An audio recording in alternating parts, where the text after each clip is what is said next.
Next हम देखते हैं कंसीडरेशन में हमारे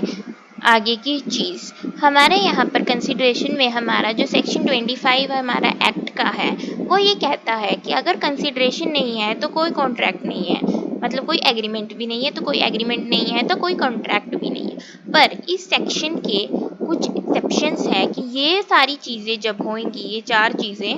तब वहाँ पर उसको फिर भी वैलिड माना जाएगा। अगर जो वो चीज़ यहाँ पर नहीं है, मतलब जैसे कंसीडरेशन में हम कहते हैं ना लेन देन, एक पार्टी इसके बीच में यहाँ पर कोई लेन देन ऐसा नहीं है, पर ये सब चीज़ें हैं उस कॉन्ट्रैक्ट में, तब यहाँ पर उस चीज़ को वैलिड माना जाता है। इसको देखने के लिए हम पहले यहाँ पर कुछ चीज़ें देखते हैं कि आखिर क्या है यहाँ पर। तो जो हमारा कंसीडरेशन है, कंसीडरेशन का मीनिंग हमें पता है कि यहाँ पर नेचुरल यहाँ पर बात करी जाती है कि जो 2 पार्टीज है उनके बीच में कुछ लेन देन है। तो इसकी कुछ 3 एक्सेप्शंस है जो हमारा 25 क्लॉज 1, 25 क्लॉज 2, 25 क्लॉज 3 में हमें बता रखी है। इसकी कुछ बेयर एक्ट में भी हमारे पास ये डिस्क्राइब किया हुआ है। इसकी कुछ एक्सेप्शन है। हम एज ए नॉर्मल तो जानते हैं कि कंसिडरेशन नहीं है तो वो वैलिड कैसे है, क्योंकि हमारा सेक्शन 25 है यहाँ पर वो ये कहता है कि एग्रीमेंट हमारा वॉइड है अगर जो कंसिडरेशन नहीं है। पर इसकी कुछ 3 एक्सेप्शन है जो हम देखते हैं। फर्स्ट है हमारी natural love and affection. Natural love and affection में हम ये कह सकते हैं कि काफ़ी ज़्यादा क्लोज जो हमारी फैमिली का मेंबर है उसके बीच में कुछ ऐसा है, ठीक है। उसमें हम देखते हैं सबसे पहले इसमें क्या है कि जो हमारा नेचुरल लव एंड अफेक्शन है इसके कुछ एसेंशियल्स हैं, मतलब इसके अंदर ये 3-4 चीज़ें जो हमें दे रखी हैं वो चीज़ होनी चाहिए। सबसे पहला हमारा एसेंशियल है कि फैमिली एग्रीमेंट होना चाहिए। इसमें बीच में ना क्लोज रिलेशन होना चाहिए, जैसे हस्बैंड वाइफ का हो गया, सन एंड डैड का हो गया, डॉटर एंड सन का हो गया, ऐसे कुछ क्लोज, बहुत ही ज़्यादा क्लोज रिलेशनशिप होने चाहिए इसमें। इसका सेकेंड एसेंशियल है कि ये रिटर्न्ड होना चाहिए। थर्ड एसेंशियल ये है हमारा कि ये जो हमारा रजिस्टर्ड एक्ट होता है उसके अंदर रजिस्टर्ड होना चाहिए ये जो भी है हमारा एग्रीमेंट या कॉन्ट्रैक्ट बनता है। नेक्स्ट है हमारा नेचुरल लव। ये एक लव और अफेक्शन मतलब प्यार का होना चाहिए, इस तरीके से कि फैमिली में जैसे लव होता है कि मॉम डैड के बीच में होता है, जैसे सन का डॉटर, सन और फादर के बीच में, डॉटर या सन उसके मदर के बीच में, ऐसे कुछ एक लव अफेक्शन होना चाहिए। इसमें कोई लड़ाई झगड़ा नहीं होना चाहिए यहाँ पर, तभी यहाँ पर उस चीज़ को हम वैलिडिटी मानते हैं। लव एंड अफेक्शन होनी चाहिए, प्यार मोहब्बत होनी चाहिए जो फैमिली मेम्बर्स हैं उनके बीच में। अगर यहाँ पर लड़ाई होती है तब यहाँ पर उस चीज़ को वैलिड नहीं माना, क्योंकि हमारा जो यहाँ पर essential natural love and affection का है वो मिसिंग है। तो इसको हमें केस लॉ से समझते हैं जिससे हमें ज़्यादा समझ आएगा। हमारा केस लॉ है यहाँ पर राजूकी देवी वर्सेस भूतनाथ। अब इस केस लॉ में हमारे पास एक हस्बैंड एंड वाइफ होते हैं, जो ना उनकी शादी होती है ना, वो ना काफ़ी उसमें ना फाइट करते रहते हैं, उनके बीच में काफ़ी लड़ाई झगड़े होते रहते हैं और जिस वजह से वो सेपरेटेड हो जाते हैं, अलग अलग हो जाते हैं। पर जो हस्बैंड होता है वो हस्बैंड यहाँ पर प्रॉमिस करता है अपनी वाइफ को कि मैं तुम्हें यहाँ पर एक घर दूंगा और कुछ पैसे दूंगा। पर जो वो हस्बैंड होता है यहाँ पर वो उसको वो वहाँ पर नहीं देता। यहाँ पर वो उसको कहता है कि मैं मतलब जो हस्बैंड है वो उसको मना कर दे, मतलब मना भी नहीं करता, वो उसको देता ही नहीं है। तो इस वजह से ना यहाँ पर जो वाइफ होती है उसने ना यहाँ पर एक केस स्यू किया होता है उसकी तरफ में। जो हमारा यहाँ पे बालफोर वर्सेस बालफोर वाला हमारा जो केस लॉ है वो भी एकदम सेम ही है यहाँ पर, कि जो हस्बैंड वाइफ होते हैं वो सेपरेटेड हो जाते हैं। पर उसका कुछ अलग है, इसमें कुछ अलग है। उसमें ऐसा कोई लड़ाई झगड़े वाली चीज़ नहीं थी, पर इसमें यहाँ पर ऐसी लड़ाई झगड़े वाली चीज़ थी। तो मतलब इन दोनों का केस का हमारा जो वो बनता है वो बिल्कुल सेम होता है। उसमें भी नेचुरल लव एंड अफेक्शन नहीं था, इस केस में भी नेचुरल लव एंड अफेक्शन नहीं है, क्योंकि उसमें भी वहाँ पर उनके बीच में लड़ाई झगड़े थे, इसमें भी हमारे इनके यहाँ पर लड़ाई झगड़े थे। तो इसी केस को हम देखते हैं राजलक्ष्मी देवी वर्सेस भूतनाथ में। इसमें हमारे यहाँ पर जो वाइफ है वो केस कर देती है। ये ऐसे तो वॉइड है ये, क्योंकि यहाँ पर कुछ वो ही नहीं है कंसिडरेशन, यहाँ पर सिर्फ जो हस्बैंड है वो ही दे रहा है, सिर्फ अकेला, वाइफ यहाँ पर कुछ दे ही नहीं रही, ऐसे तो ये वॉइड है। पर फिर भी हम इसको सेक्शन 25 क्लॉज 1 में हम इसके एक्सेप्शंस को देखें तो इसमें हमारे पास हमने देखा था कि 4 एसेंशियल्स हैं हमारे लव एंड अफेक्शन वाले में, कि फैमिली हो, रिटर्न हो, रजिस्टर एक्ट में रजिस्टर हो, नेचुरल लव एंड अफेक्शंस हो। ठीक है, तो इसमें हम देखते हैं कि क्लोज रिलेशन भी था, ठीक है, रिटर्न भी था, उसने रिटर्न लिख के दिया हुआ था हस्बैंड ने उसको, और वो रजिस्टर्ड एक्ट में रजिस्टर्ड भी था। पर यहाँ पर जो एक असेंशियल एलिमेंट था नेचुरल लव एंड अफेक्शन का, वो यहाँ पर फुलफिल नहीं हो रहा था, क्योंकि जो हस्बैंड एंड वाइफ थी उनके बीच में अक्सर फाइट्स होती रहती थी, जिस वजह से उन्होंने यहाँ पर सेपरेशन का ये जो चीज़ थी वो करी। अब यहाँ पर अगर जो उनके बीच में नेचुरल लव एंड अफेक्शन होता, मतलब उनके बीच में प्यार मोहब्बत से रहते हुए अच्छे से रहते, तो यहाँ पर जो वाइफ थी वो लाइबल हो जाती उससे अपने हस्बैंड से पैसे लेने के लिए। पर यहाँ पर जो हमारा इम्पोर्टेंट असेंशियल था लव एंड अफेक्शन वाला, वो यहाँ पर मिसिंग था, उसकी एब्सेंट था वो यहाँ पर, जिस वजह से जो वाइफ थी वो यहाँ पर अपने हस्बैंड को लाइबल नहीं कर पाई कि उसे वो पैसे दे, जिस वजह से यहाँ पर कोर्ट ने कहा कि हस्बैंड यहाँ पर लाइबल नहीं है, वो पैसे नहीं देगा। तो ये हमारा सेक्शन 25 क्लॉज 1 के अंदर भी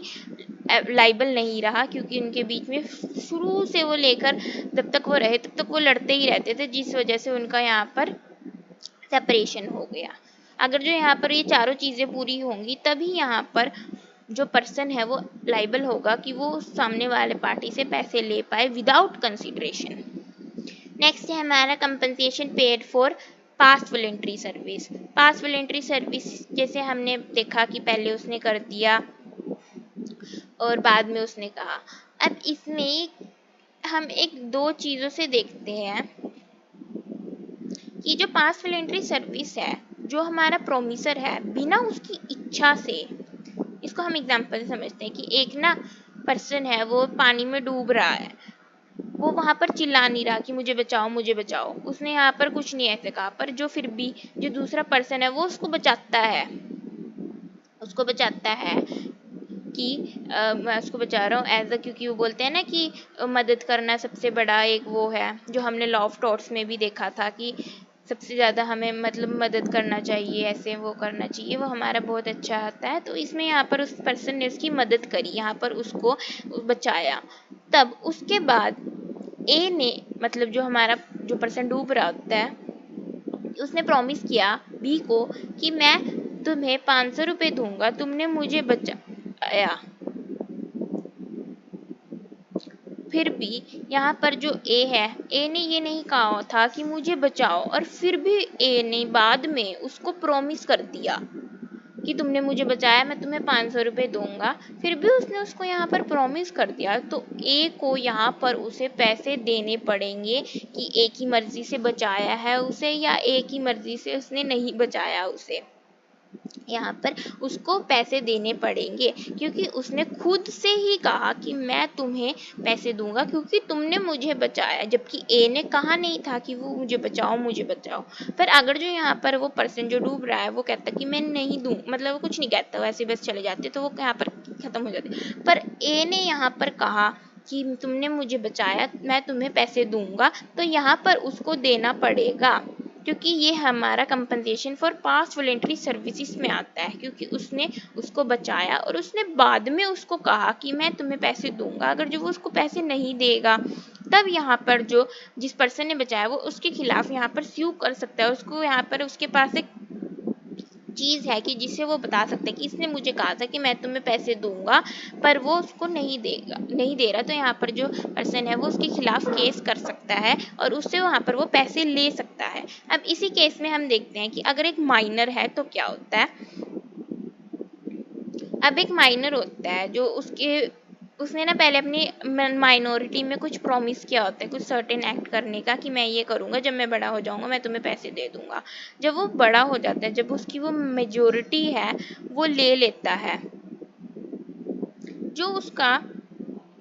वो जो उसने प्रॉमिस किया होता है अपनी माइनॉरिटी में, वो उसकी मेजोरिटी में उसको अटेन नहीं कर सकता, वो यहाँ पर ख़त्म हो जाता है, उसको कोई भी वैल्यू नहीं रहती यहाँ पर, क्योंकि उसने जो प्रॉमिस किया था वो माइनॉरिटी में किया था। और हम देखते हैं कि माइनर का हमेशा जो भी एग्रीमेंट है वो वॉइड अब इनिशियो होता है, मतलब स्टार्टिंग से ही वो एक वॉइड चीज़ मानी जाती है, जिसको हम वैलिड कभी कह ही नहीं सकते कि माइनर की हर एक चीज़ जो अपनी माइनॉरिटी में वो कर रहा है वो सब वॉइड अब इनिशियो है, कि वो सब वॉइड है,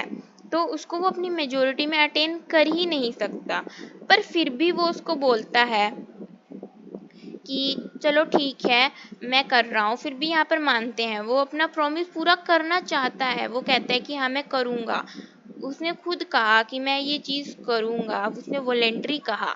पर इसमें जो वो लाइबल जो हमारा माइनर है वो लाइबल नहीं रहेगा, खुद लाइबल नहीं रहेगा, कि उसको अपनी जेब से पैसे निकाल के देने ही देने पड़ेंगे, वो चाहे तो वो इस चीज़ को नहीं दे सकता, क्योंकि हमारा जो सेक्शन 68 है एक्ट का वो ये कहता है कि जो माइनर ने अपनी माइनॉरिटी में जो प्रॉमिस किया था पैसे देने का, वो चाहे तो वो दे सकता है, बट जिसने उसको प्रॉमिस किया वो दे सकता है, पर वो अपने आप लाइबल नहीं होगा कि उसको देना ही देना पड़ेगा। जो वो माइनर है जिसने उसको प्रॉमिस किया है जिस पर्सन से, वो जो पर्सन है वो उस माइनर की प्रॉपर्टी में से ले सकता है, अगर उस माइनर के पास मेजोरिटी में कोई प्रॉपर्टी हो तो उतने पैसे उसमें से वो ले सकता है। यहाँ पर जो माइनर है वो खुद लाइबल नहीं होगा कि उसको जेब में से अपने पैसे निकाल के दे ही वो। तो ठीक है, यहाँ पर हमारा जो 68 हमारा एक सेक्शन है वो हमें यहाँ पर ये बताता है कि जो माइनर है वो खुद पर्सनली लाइबल नहीं होगा, उसकी कोई अगर प्रॉपर्टी है तो वो उसमें से जो प्रॉमिसी है वो ले सकता है सेक्शन 68 के अंदर। नेक्स्ट है हमारा पे डेप्ट बेरेड बाय लिमिटेशन। नेक्स्ट है हमारा पे डेप्ट बेरेड बाय लिमिटेशन। इसमें हमारा ये होता है कि हमारा जो लिमिटेशंस एक्ट होता है उसमें हम ये कहते हैं कि 3 साल तक का होता है, आप 3 साल तक अगर जो आप फाइल्स यू करते हो तब ही आप यहाँ पर कर सकते हो, अगर जो आप 3 साल के बाद किसी भी केस के ऊपर फाइल्स यू करने आते हो तो आप वो नहीं कर सकते, क्योंकि वो टाइम निकल गया है, अब आपने कोई सेक्शन इस मतलब कोई आपने यहाँ पर कोई एक्शन लिया ही नहीं है, आपके पास टाइम 3 साल का होता है जो हमारा लिमिटेशंस एक्ट हमें यहाँ पर देता है। तो इसमें जो हमारा सेक्शन 25 क्लॉज 3 है उसमें हमारे पास एक एक्सेप्शन आता है कि जिस पर्सन ने पैसे लिए होते हैं वो बाद में आकर उस पर्सन को बोले, ए ने बी के पैसे लिए हैं तो ए अभी बाद में बी को आके बोले कि मैं तुम्हारे पैसे तुम्हें दूंगा, वो खुद से वॉलेंटरी आकर बी को बोले कि मैं तुम्हारे पैसे दूंगा यहाँ पर, और रिटर्न में लिख के देता है कि मैं तुम्हें पूरे पैसे दूंगा, आधे पैसे दूंगा या फिर 1/4 पैसे दूंगा, जितने भी उसके हैं, तो वहाँ पर वो रिटर्न में लिख के साइन करके बोल सकता है, तब उसको हम यहाँ पर एज एविडेंस यूज़ कर सकते हैं और वो एक वैलिड कंसिडरेशन मानी जाएगी। इसमें उस पर्सन के पास कोई रेमेडी नहीं होती कि वो पैसे ना दे, क्योंकि उसने खुद ही वॉलेंटरली आके बोला कि मैं तुम्हारे पैसे यहाँ पर दूंगा। तो इसमें हमारे पास ये हमारा एक्सेप्शन है सेक्शन 25 क्लॉज 3 के अंदर, वो रिटर्न में यहाँ पर आके बताता है, तब जो वो पर्सन है वो लिमिटेशन एक्ट में उसको एविडेंस के थ्रू ऐसे प्रूव कर सकता है कि देखो इसने मुझे आकर कहा था, वो 4 साल बाद आया, उसने मुझे यहाँ पर कहा कि मैं तुम्हारे पैसे दूंगा, तब वो उसको एविडेंस के एज ए तौर पर शो कर सकता है। नेक्स्ट है हमारा completed gift no consideration is necessary. अब हमारा जो मेन पॉइंट है कंसिडरेशन का, इसको हम गिफ्ट्स में मानते हैं, जैसे हम किसी पार्टी में जाते हैं तो हम यहाँ पर ये थोड़ी देखते हैं, किसी के बर्थडे में जाते हैं हम यहाँ पर तो हम ये थोड़ी देखते हैं कि मैंने इसको गिफ्ट दिया है तो ये भी मुझे गिफ्ट दे। गिफ्ट हम किसी को ऐसे लेने की बदले की उसमें नहीं लेते कि ये सामने वाला भी मुझे गिफ्ट दे, जो गिफ्ट होती है वो एक विदाउट कंसिडरेशंस होती है। यहाँ पर गिफ्ट अपनी विलिंगफुली अपनी इच्छा से अपना लव एक्सप्रेस करने के लिए गिफ्ट दिए जाते हैं यहाँ पर, तो कोई हम इसमें ये नहीं कह सकते कि जो गिफ्ट है वो हमारा वॉइड हो जाएगा, क्योंकि जो गिफ्ट है वो जो हमारा ये पूरा सेक्शन है 25 ये गिफ्ट को अफेक्ट नहीं करता, ये उन चीज़ों को बोलता है जो कॉन्ट्रैक्ट के बेस पे होता है, इसमें यहाँ पे गिफ्ट की कोई बात ही नहीं करी गई, तो हमारा जो गिफ्ट है वो वॉइड नहीं होता, क्योंकि यहाँ पर वो अपनी विलिंगफुली अपनी इच्छा जाहिर करने के लिए, अपना प्यार दिखाने के लिए अपनी फैमिली मेम्बर्स को या अपने फ्रेंड्स को इसलिए दिया जाता है यहाँ पर गिफ्ट, ताकि हम अपना show and love and affection show कर सकें, और जो हमारा गिफ्ट है वो बिल्कुल भी वॉइड नहीं कहलाता हमारे सेक्शन 25 के अंदर। यहाँ पर क्योंकि गिफ्ट की कोई भी बात नहीं की गई है, इसलिए जो हमारा गिफ्ट है वो यहाँ पर वॉइड बिल्कुल भी नहीं है। जो हमारी गिफ्ट डीड है वो यहाँ पर बिल्कुल भी वॉइड नहीं होगी। जो हमारी गिफ्ट है वो एक विदाउट कंसिडरेशन दी जाती है, एक्चुअली मेड होती है, क्योंकि वो अपनी डिज़ायर अपनी मर्ज़ी से जा सकता है